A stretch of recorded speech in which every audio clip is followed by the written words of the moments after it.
नमस्कार मित्रांनो, असेल हाताची चव या मराठी यूट्यूब चॅनलमध्ये तुम्हा सर्वांचं स्वागत आहे। तर आजच्या व्हिडिओमध्ये आपण बघणार आहोत एकदम कुरकुरीत खमंग असा ब्रेड पकोडा। ही रेसिपी बनवायला एकदम सोपी आहे, त्यामुळे या पावसाळ्याच्या सीझनमध्ये ही रेसिपी एकदा नक्की ट्राय करा। चला तर मग रेसिपीला सुरुवात करूया। यासाठी मी अगोदर 3 बटाटे उकडून घेतलेले आहेत।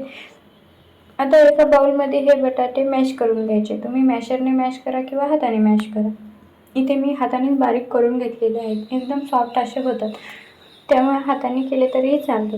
आता यामध्ये एक मध्यम आकाराचा बारीक चिरलेला कांदा घालायचा आहे, 2-3 हिरवी मिरची घालायची आहे।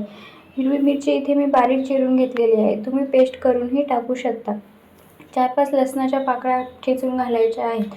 थोडासा बारीक चिरलेला कोथिंबीर घालायचा आहे, 1 चम्मच जिरे, थोडंसं लाल तिखट घालायचं आहे, चवीनुसार मीठ घालायचं आहे।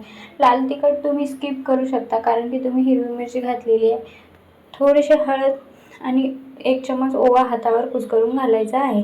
तर तिखट तुम्ही तुमच्या आवडीनुसार घ्या, हिरवी मिरची घेऊ शकता किंवा लाल चटणी। आता हे सर्व एकजीव करून घ्यायचे आहे। मित्रांनो, ब्रेड पकोडा हा 2 प्रकारे केला जातो। कुणी ही चटणी अशी वाफवून बनवते, जसे आपण समोसेला बनवतो तसे, किंवा कुणी असेही बनवू शकते। तुम्ही तुमच्या आवडीनुसार बनवू शकता।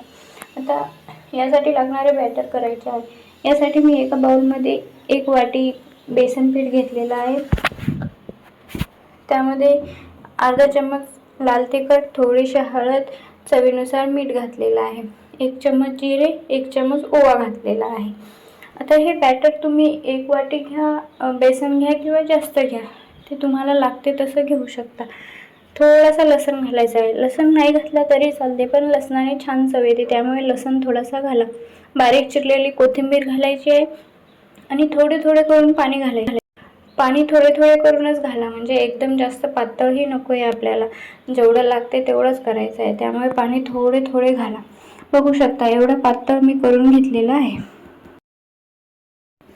तर यासाठी लागणारी हिरवी चटणी करून घेऊया।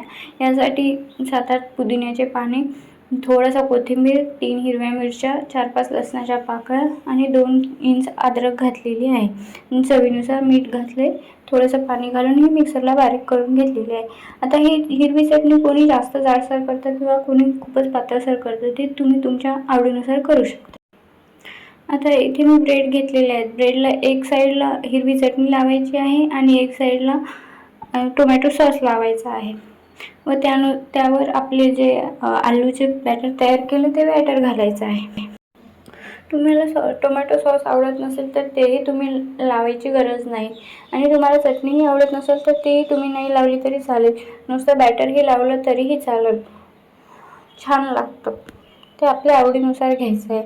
आता हे दोन्ही ब्रेड एकवर एक ठेवायचे आहेत आणि असे मधून कापून घ्यायचे आहेत। आता कसं आहे ना मित्रांनो, याचे तुम्ही उभे स्लाइस पाडू शकता, आडवे स्लाइस पाडू शकता, पण ब्रेड पकोडा म्हणलं की असे तिरकोनीच करतात, त्यामुळे मी असे केलेले आहे, बघू शकता। आता हे 2 भाग झालेले आहेत आपले। आता आपण जे बॅटर तयार केलं होतं बेसनाचं, त्यामध्ये हे बुडवून घ्यायचे आहेत व कढईमध्ये तेल गरम करून त्यामध्ये सोडायचे आहे। तेल एकदम गरम होऊ द्या मित्रांनो, जास्त गरम नसेल झालं तर ते बरोबर तळल्या जाणार नाही, त्यामुळे तेल एकदम कडकडीत तापून घ्या। आता बघू शकता आपण हे आता खाली वरच्या साईड दोन्ही साईडने चांगले फ्राय करून घ्यायचे आहेत। मध्यम आचेवरच तळा, जास्त हाय फ्लेमवर तळू नका, नाहीतर करपतात ते। मित्रांनो, हे खायला एकदम खमंग लागतात आणि बनवायला सोपी आहे, तर ही रेसिपी तुम्ही एकदा नक्की ट्राय करा। पावसाळ्याचा सीझन आहे, पाऊस म्हणलं की गरमागरम चहा आणि त्याच्यासोबत गरमागरम काहीतरी खायला लागते, तर ही एकदम झटपट होणारी रेसिपी तुम्ही एकदा नक्की ट्राय करा। चला तर मित्रांनो, आपले ब्रेड पकोडे तयार आहेत। मित्रांनो, तुम्हाला ही जर रेसिपी आवडली असेल तर एक लाईक, शेअर, कमेंट नक्की करा। थँक्यू।